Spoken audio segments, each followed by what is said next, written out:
Amém. Josué capítulo 5. Vamos finalizar o Josué 5 hoje. Nós vamos fazer a leitura integral de Josué capítulo 5.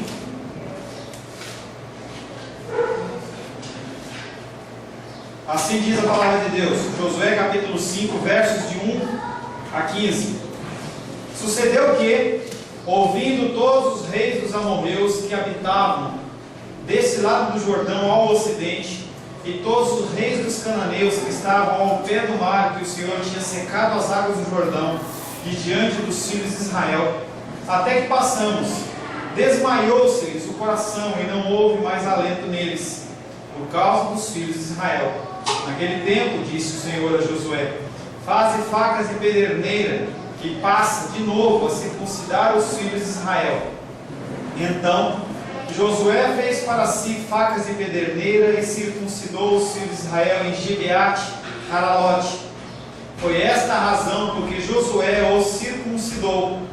Todo o povo que tinha saído do Egito, os homens, todos os homens de guerra, eram já mortos no deserto, pelo caminho. Porque todo o povo que saíra estava circuncidado, mas a nenhum deles que nascera do deserto, pelo caminho, depois de terem saído do Egito, haviam circuncidado.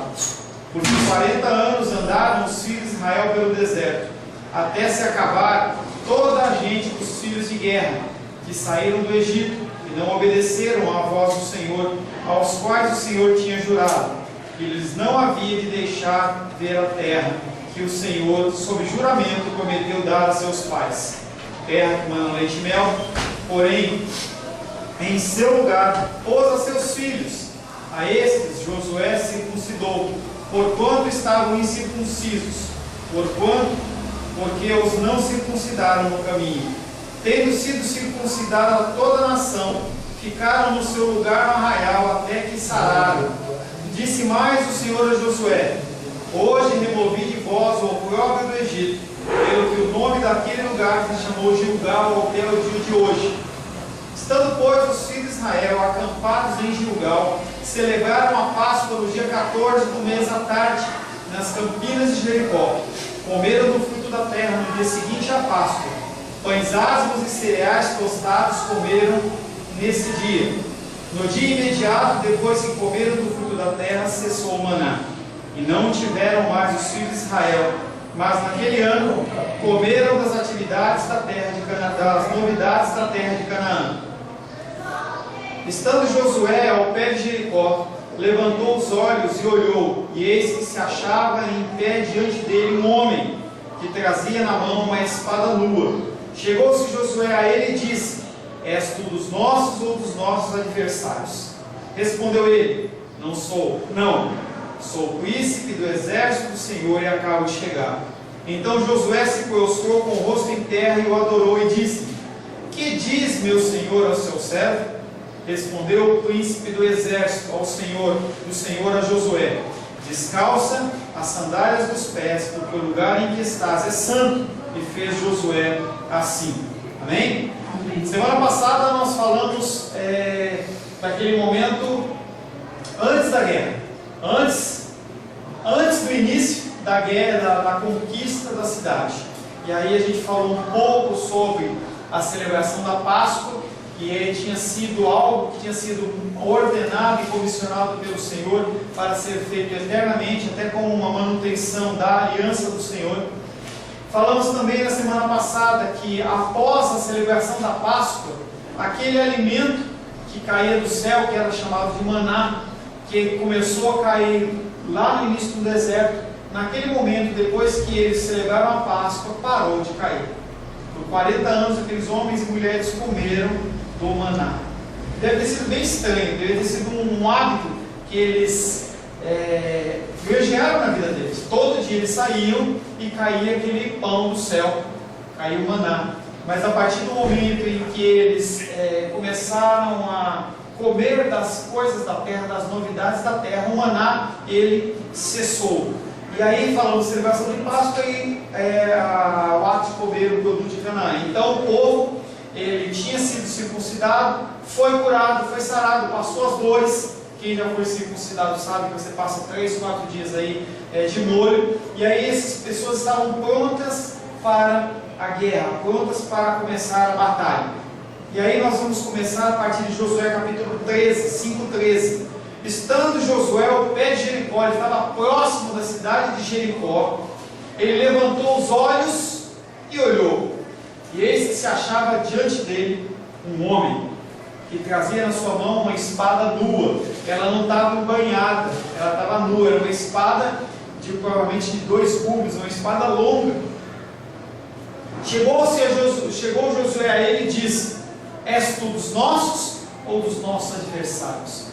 Josué, que olha aquele homem, ele fala assim: será que ele é de Jericó?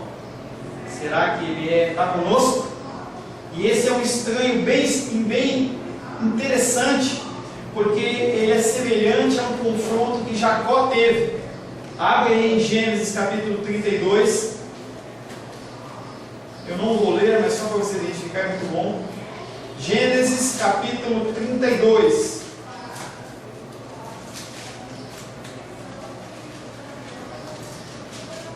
Gênesis 32, versos 22 a 32. Gênesis capítulo 32, versos 22 a 32. Vou ler rapidamente. Levantou-se naquela mesma noite, tomou suas 2 mulheres, suas 2 servas, seus 11 filhos e transpôs o val de Jaboque. Tomou-os e fez-os passar o ribeiro, fez passar tudo que lhe pertencia. Jacó estava fugindo de Esaú. Ficando ele só, lutava com ele um homem até o romper do dia. Vendo que esse não podia com ele, tocou-lhe na articulação da coxa, aqui em cima, assim, perto da coxa, deslocou-lhe a junta da coxa, na luta com o homem. E aí Jacó ele começa com uma discussão com aquele homem que ele teve a luta, que é o mesmo homem, é o mesmo guerreiro desse de Josué, é a mesma pessoa. E a gente vai identificar quem é essa pessoa, tanto que Josué lutou, que Jacó lutou, como que Josué estava ali em frente a ele. Havia um homem com uma espada, entendeu? E Josué está perante ele.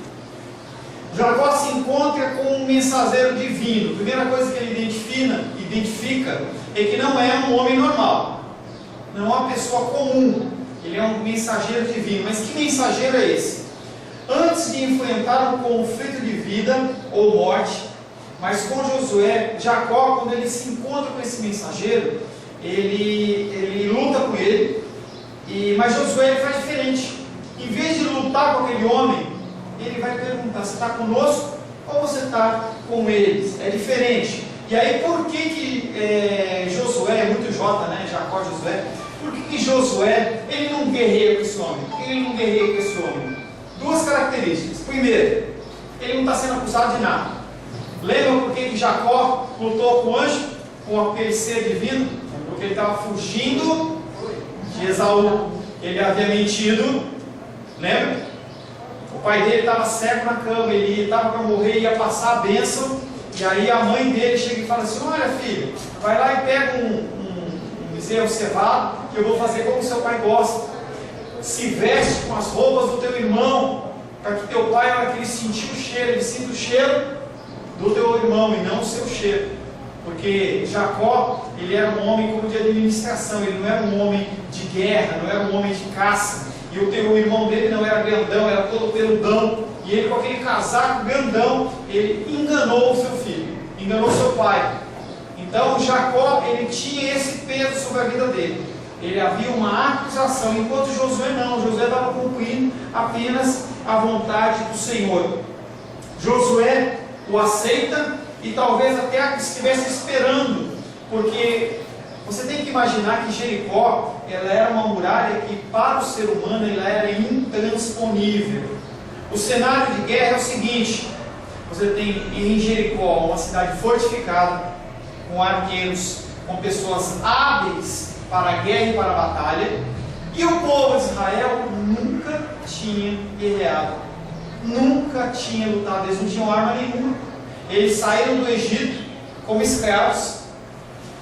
As pessoas que eram de 20 anos para cima morreram no deserto, se tinham algum conhecimento de habilidade de luta ou alguma coisa, se perdeu. Então eles entram nessa guerra, nessa batalha, nessa possibilidade aqui, sem nenhuma arma, sem nenhum guerreiro. Então realmente Josué estava esperando o sobrenatural do Senhor. Essa figura divina, essa presença de um ser divino, ela aparece também em Números 22, abre lá. Mas não é a mesma pessoa. Números 22, verso 23, uma passagem conhecida. 22, 23. Números 22, 23. Viu, pois, a jumenta o anjo do Senhor parado no caminho, com a sua espada desembainhada na mão, ou sua espada nua, pelo que se desviou a jumenta do caminho, indo pelo campo.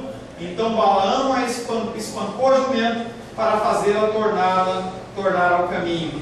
Mas o anjo do Senhor pôs-se numa vereda entre as vinhas, havendo muro de um lado e outro lado. E aí essa figura desse ser divino, ele aparece também aqui em Balaão. E ele aparece mais uma vez em 1 Crônicas, capítulo 21, verso 16. 21, verso 16. 1 Crônicas, capítulo 21, verso 16. Levantando Davi os olhos, viu o anjo do Senhor. Estava junto o anjo do Senhor, estava junto a Eira de Omã, o Jebuseu. Esse. Hã? Não, eu li o segundo, depois eu li o 5. Desculpa. Vamos lá, verso 15. Verso 14. Então enviou o Senhor a peste a Israel, e caíram de Israel 70 mil homens. O que estava acontecendo? Antes de eu ler o texto, o que estava acontecendo ali?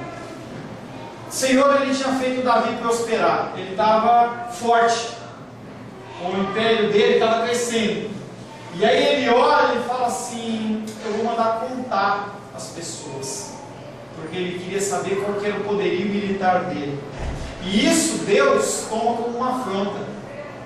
Deus olha para ele e fala assim: esse Davi, ele não está confiando em mim, ele está querendo saber quantas pessoas tem no exército dele, para saber se ele é confiável, se é confiável o poderio militar dele em relação às conquistas que ele iria executar.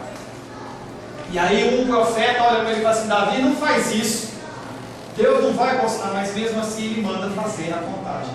Quando ele manda fazer essa contagem, acontece isso que nós vamos ler. Então enviou o Senhor a peste a Israel, e caíram de Israel 70 mil homens. Olha, e aí quando a gente fala que Judas foi predestinado para morrer, a gente fica chocado, mas olha só aqui, quem pecou foi Davi, quem que pagou por isso foi o povo de Israel.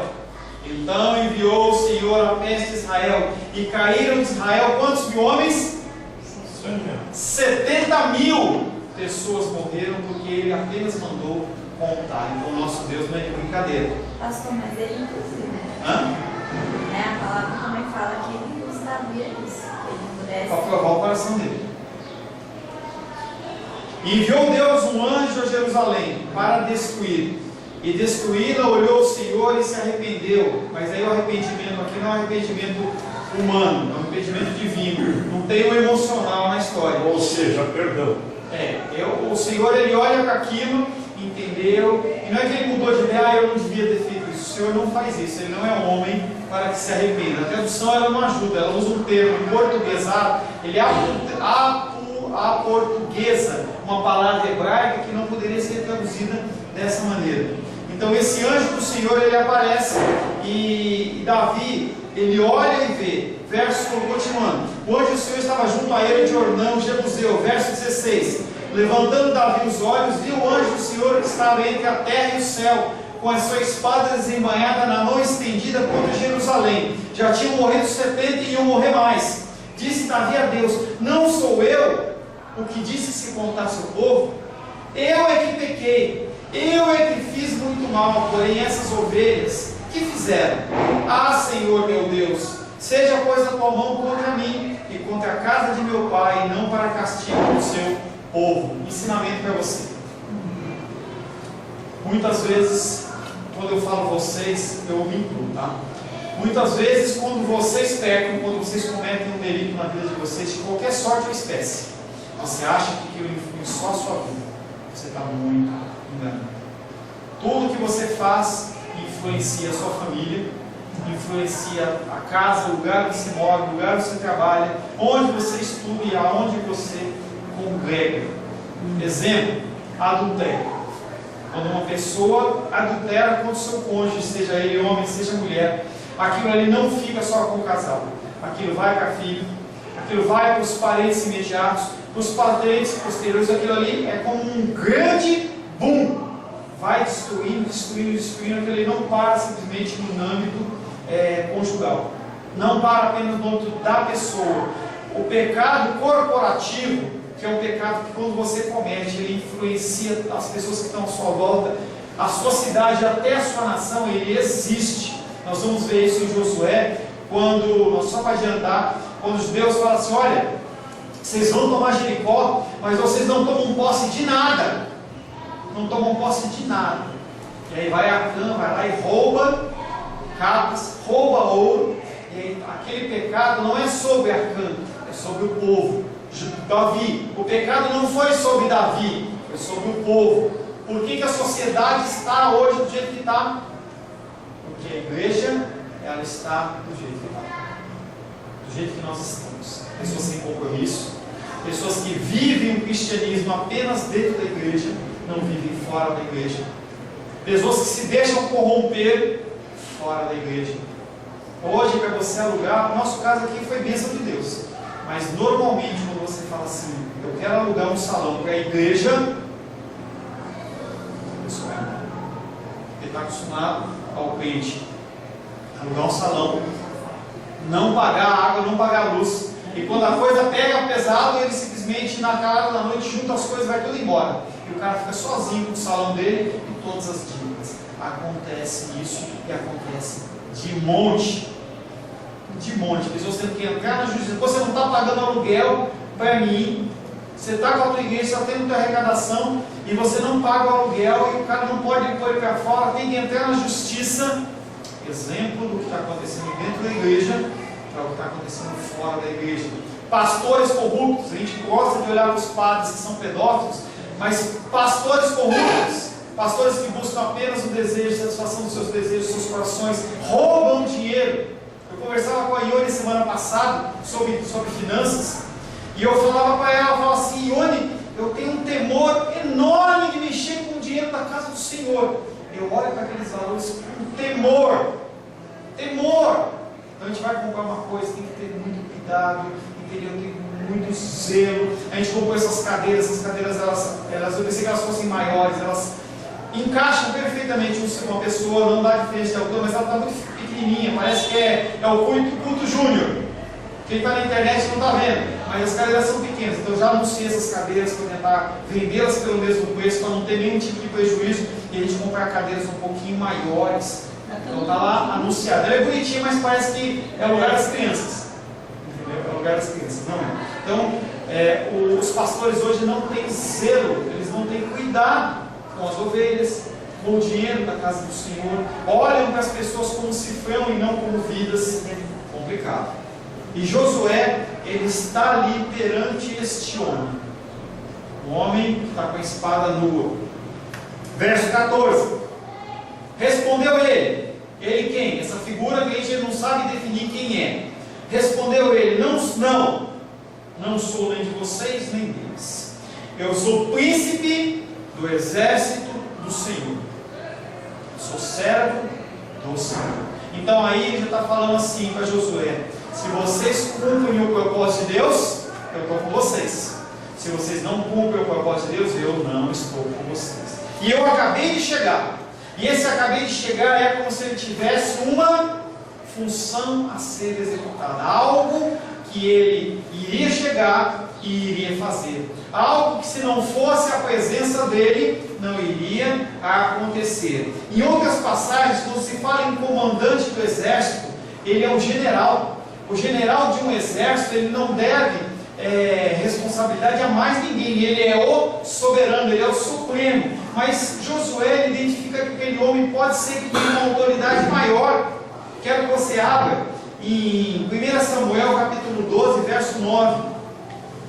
1 Samuel 12, verso 9. Tem várias referências, mas eu vou ler uma só. 1 Samuel 12, 9.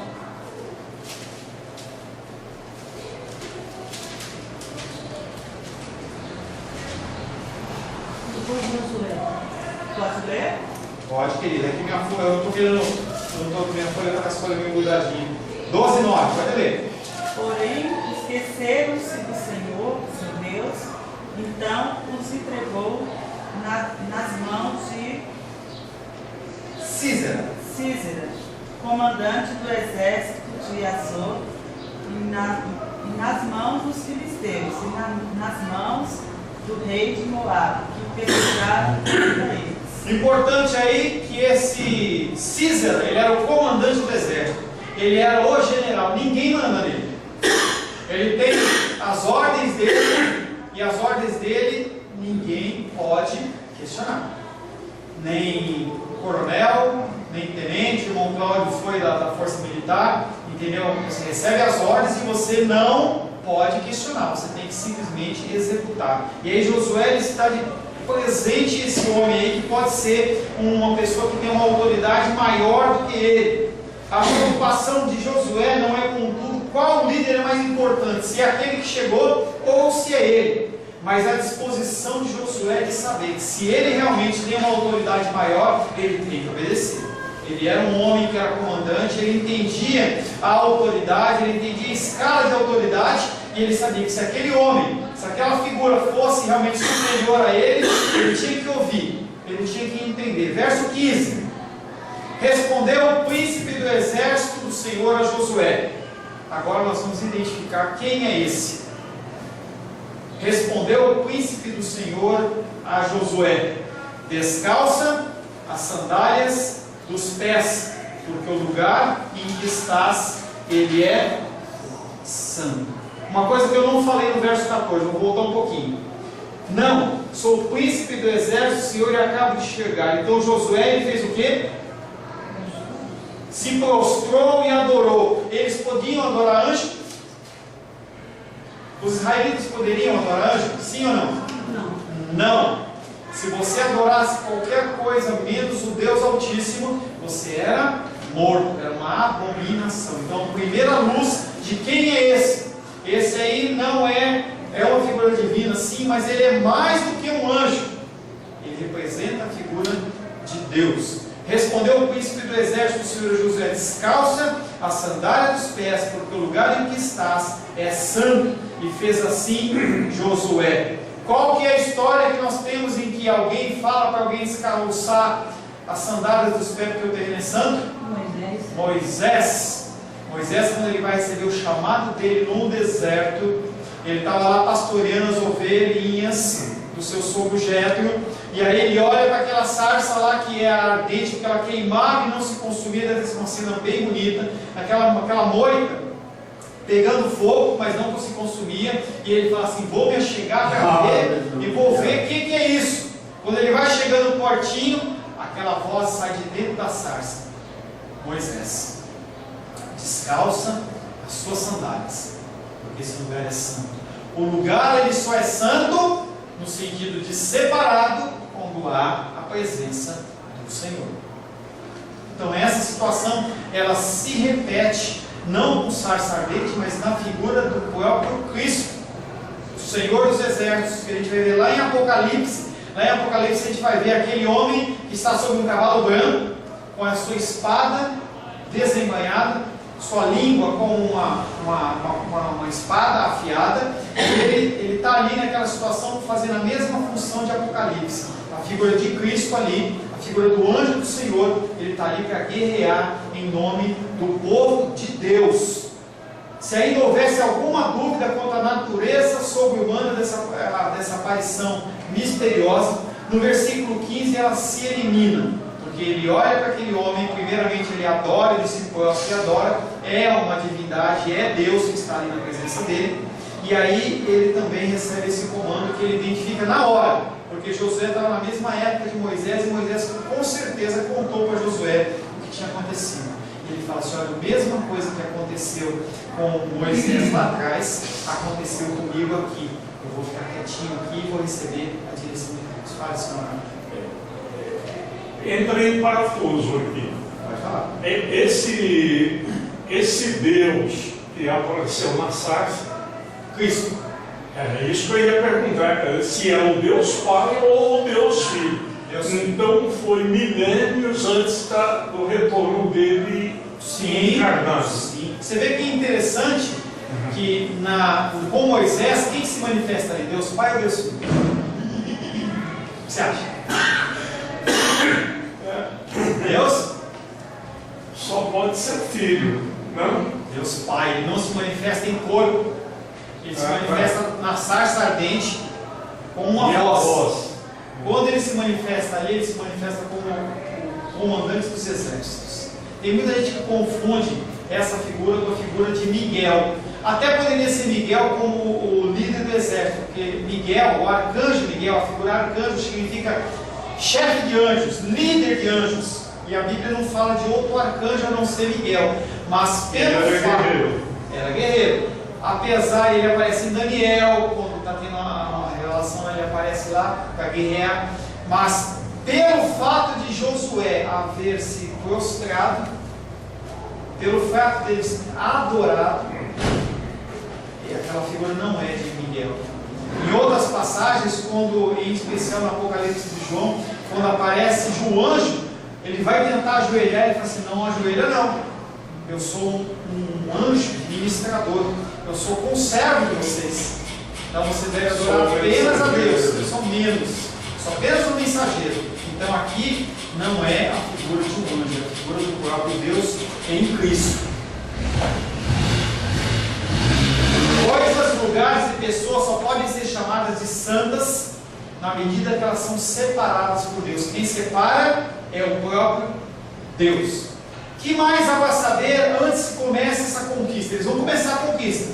Você vê que ele vem caminhando, agora não há nada mais a fazer. Já chegou aquele que é o essencial para a minha vida e para a sua vida. É aquele que dirige as nossas guerras e as nossas batalhas, porque o Senhor guerreia por nós. Então agora já pode acontecer. Josué, primeiramente, ele adora o personagem que aceita a sua adoração. Se fosse um anjo, não iria aceitar a adoração. A santidade em toda a Bíblia é uma manifestação da presença divina. E na continuação do capítulo 6 que nós vamos ler, entendeu? Ele funde a pessoa do comandante do exército do Senhor com o próprio Deus. Você vai ver que o capítulo 6 ele vai ser mais esclarecedor ainda em relação a esse texto. Amém?